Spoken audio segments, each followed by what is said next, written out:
Diva terlihat begitu kaget melihat Rashid berdiri di hadapannya.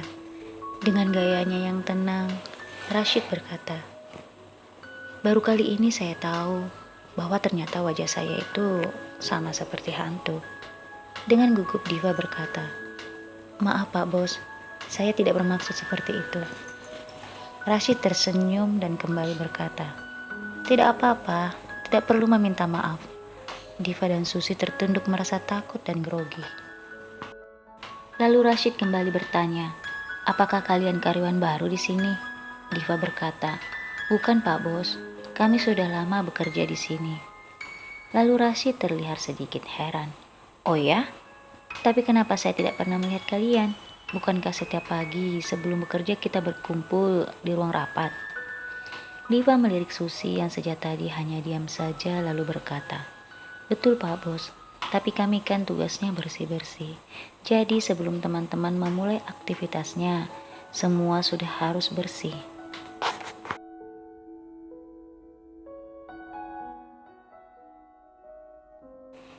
Rashid kembali berkata, "Apakah ayahku yang membuat peraturan itu?"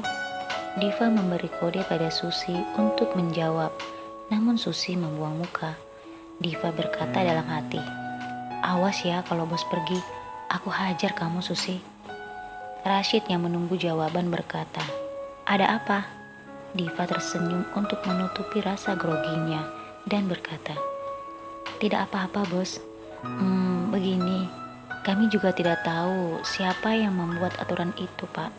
Kami hanya menjalani perintah saja."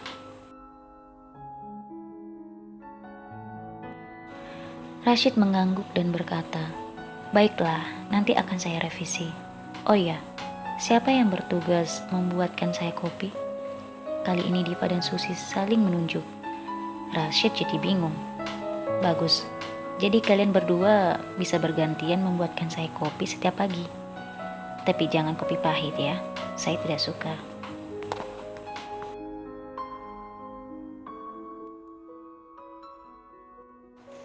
Diva dan Susi hanya mengangguk. Rashid berkata, "Saya tunggu 5 menit di ruangan saya." Diva dan Susi serempak berkata, "Baik Pak Bos." Setelah kepergian Rashid, Diva memukul Susi sambil berkata, "Ih, bikin kesal saja. Dari tadi Pak Bos bertanya tidak mau menjawab." Susi hanya tertawa dan berkata, "Ya maaf, hehehehe."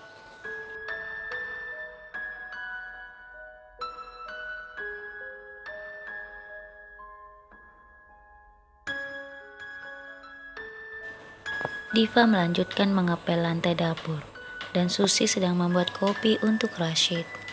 Saat sedang asyik mengaduk kopi panas yang dibuatnya, Susi berkata, "Pak Bos, mengapa wajahmu begitu tampan? Jantung serasa mau copot ketika memandangmu." Melihat Susi bertingkah seperti itu, Diva menggelengkan kepalanya sambil tersenyum. "Sepertinya dia mulai kena virusnya Jessie dan Rose," kata Diva dalam hati.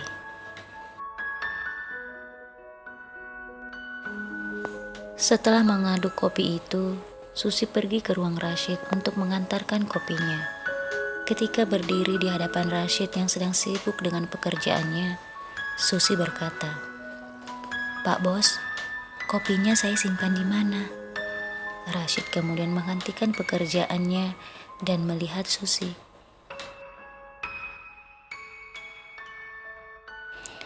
Melihat tangan Susi yang gemetar, Rashid kaget dan berkata, "Panas ya? Sampai tangannya gemetar seperti itu?" "Ditaruh di sini saja," Susi berkata dalam hati. "Bukan kopinya yang panas, Pak Bos, tapi hatiku yang panas melihatmu." Susi masih berdiri di hadapan Rashid. Lalu Rashid berkata, "Saya tidak minta kopi begini. Tolong diganti ya."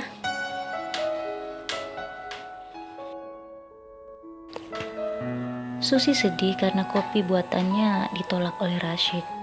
Dia pun kembali ke dapur membawa kopi itu lagi. Diva berkata, "Loh, kenapa kopinya dibawa ke sini lagi?" Dengan wajah berlipat-lipat, Susi berkata, Pak Bos tidak suka kopi buatanku. Hehehe.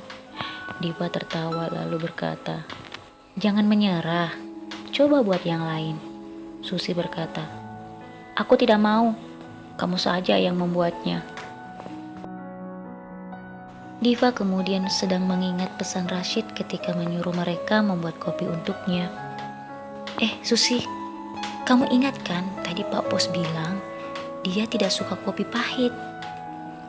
Susi melihat kopi yang dibuatnya dan berkata, "Ini tidak pahit, Diva. Ini kopi hitam, tetapi rasanya manis. Manis seperti aku." Diva lagi-lagi tersenyum dan berkata, "Iya, itu aku tahu. Kamu itu paling manis di dunia ini." Kemudian Diva membuang separuh kopi yang dibuat Susi. Susi marah dan berkata, "Kenapa kamu membuangnya?" Diva kemudian berkata, "Jangan marah dulu. Lihat saja nanti jadinya seperti apa." Diva menambahkan susu putih full cream ke dalam kopi itu, sehingga menjadi kopi susu. Diva memberikan kopi susu itu ke Susi dan menyuruhnya kembali mengantarkan ke ruangan Rashid. Saat memberikan kopi susu itu, Rashid melihat Susi dan berkata, "Siapa yang membuat ini?" Susi kemudian berkata, "Saya, Pak Bos."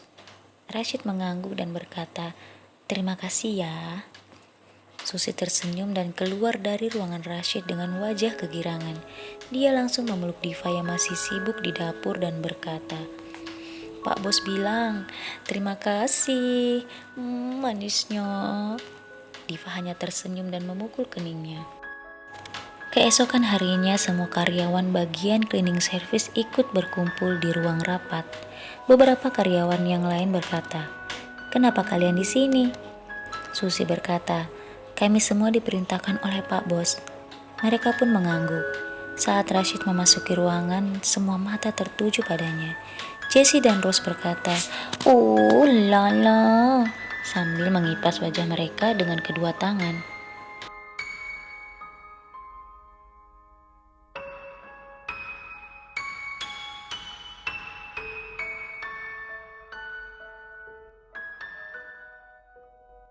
Seperti biasa, Rashid duduk di kursinya dan melihat semua karyawan yang hadir. Setelah membuka briefing itu, Rashid membacakan aturan tata tertib kerja yang baru saja dia buat semalam. "Jadi itulah aturan yang harus kita patuhi bersama." Lalu Jessie berkata, "Maaf Pak Bos, saya mau bertanya, mengapa para cleaning service juga ikut briefing? Bukankah mereka harus bersih-bersih?"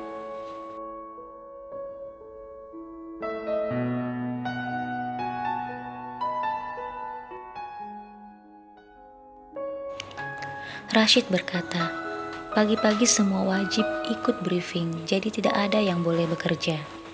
Di sini saya jelaskan untuk masalah kebersihan ya. Sore sebelum pulang semua CS sudah melakukan tugas mereka masing-masing dengan baik. Jadi kalau pagi saya rasa semua ruangan itu masih bersih dan tidak ada sampah. Jadi mulai hari ini mereka akan mulai bekerja sama seperti kita, yaitu setelah briefing."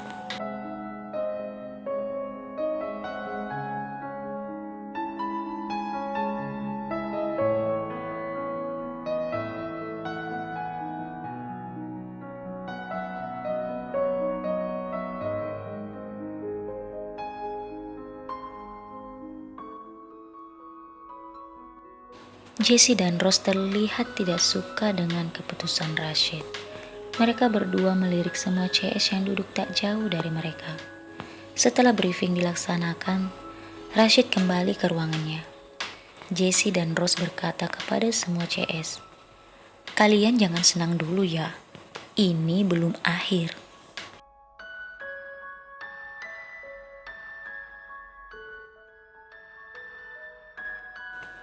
Mereka semua tidak terima dengan perkataan Jessie.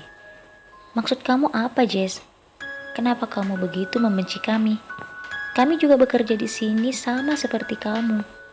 Dengan sombongnya Rose berkata, "Karena kita tidak selevel." Pekerjaan kalian gosok-gosok lantai, gosok-gosok WC, sementara kami duduk manis di ruang ber-AC. Jadi kalian itu harus tahu diri. Lalu keduanya pergi meninggalkan ruangan itu.